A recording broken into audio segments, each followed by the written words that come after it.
White Rhino Bags is going to be showing in Vancouver Fashion Week this year.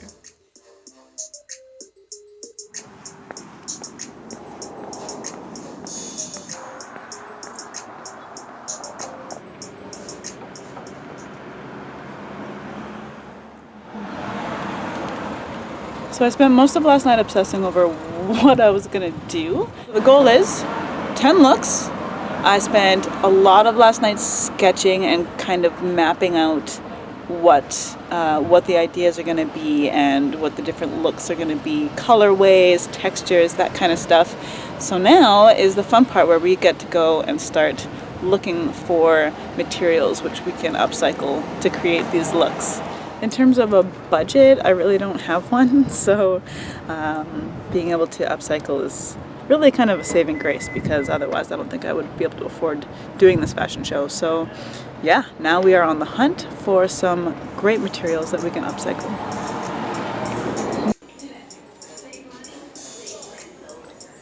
So where is all this used clothing coming from, and where does it go? A study put out by the Fashion United in 2018 reports that people do not actually wear up to 50% of the clothing they own. Due to recent trends in fast fashion and the ever shorter fashion seasons designed to keep the consumer coming back to stock up on whatever the current trend is, people are buying more clothes and discarding it quicker, which is super alarming if you consider that the pair of jeans that you're probably wearing right now took roughly 1,800 gallons of water to make. The average person buys 60% more items of clothing every year and keeps them for about half as long as we did 15 years ago, generating just a redonkulous amount of waste. In fact, according to the Environmental Protection Agency, back in 2014, over 16 million tons of textile waste was generated.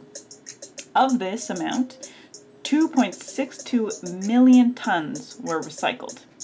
3.14 million tons were combusted for energy recovery, and 10.46 million tons were sent to the landfill.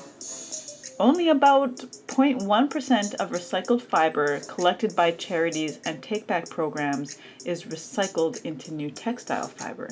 The rest of it makes up the import and export of second-hand clothing, an industry that is a really big business. In fact, the global used clothing trade rings up over $4 billion annually. But is it a socially justifiable practice? That's a good question. Most people don't realize that when they donate used clothing in countries such as the United States or the UK, the majority will find its way into foreign markets. Only 10 to 30% of secondhand clothing is sold in the country that it was collected in.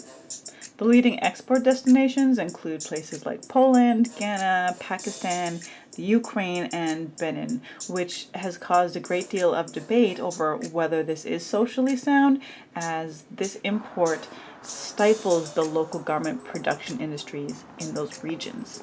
So, oh my God, like, what do you do? Everything's terrible, right? Well, don't panic. Remember that big change starts with small actions.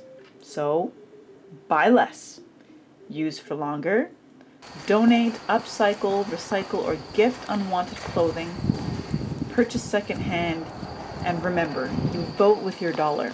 So support businesses that mirror your values. Hey, so I'm just out in the forest. I thought maybe a little walk would help calm my nerves. Honestly, the shop went pretty good today. I found a number of used items that I think are going to make the distance. I'm pretty confident I can get 10 pieces out of what I got. I think I have enough. We'll see. I also purchased a couple spools of thread, which put me at about $112. So if I say my budget is $200, then that should be okay. That should get me through once I add in notions and zippers and elastic and all that kind of stuff. I think $200 is doable. So this is really an experiment. We're gonna see how this all comes together. I think it's gonna be good. I think it's gonna come together. We'll see. Growing up, we were a lot. We were a lot of kids. So my mom would purchase used clothing for us, and we would just kind of like pool it all together. We would share it. So I guess thrifting or, you know, secondhand wear is something that I'm really used to. It's something that I grew up with.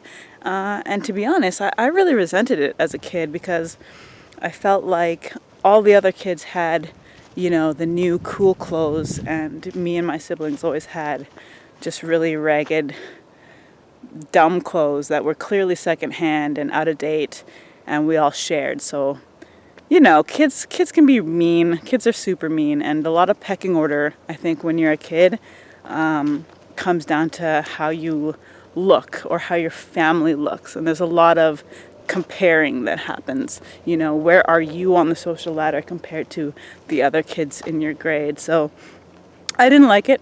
I didn't like it very much, having to wear secondhand clothing all the time. In high school, when I was on my own, I did continue to thrift, mostly just because I wanted to have like a crazy huge variety of clothing and to be able to make like crazy outfits. Like that was like my whole thing in high school, is I just wore whatever the fuck I wanted, and I was that girl. So thrifting worked because obviously I was broke. I was super poor, and that was just how I could build an extensive wardrobe with, you know, the income that I had, which at the time I was washing dishes. So that carried on, and then, you know, as I got older, I started to want for a fancier class of things. I wanted to sort of show that I had graduated from this rough and tumble kid who never had enough money for her own clothes to, you know, a woman who was self-sufficient and could afford nice things. So it's kind of funny that it's all coming kind of back around now that I've had the experience of having the ability to kind of buy whatever I want. Mind you, it was very fleeting. It was like maybe a year of my life where that happened. And now I'm kind of back to this place where I can't afford anything. But I do pretty well with this whole like minimal kind of existence. So yeah, fun facts, fun little bit of history. So yeah, so all of my secondhand fabric is in the wash. I just wanted to give it a quick wash before I start working with it. And I kind of can't wait to set up the machines and just dive right in and see what happens.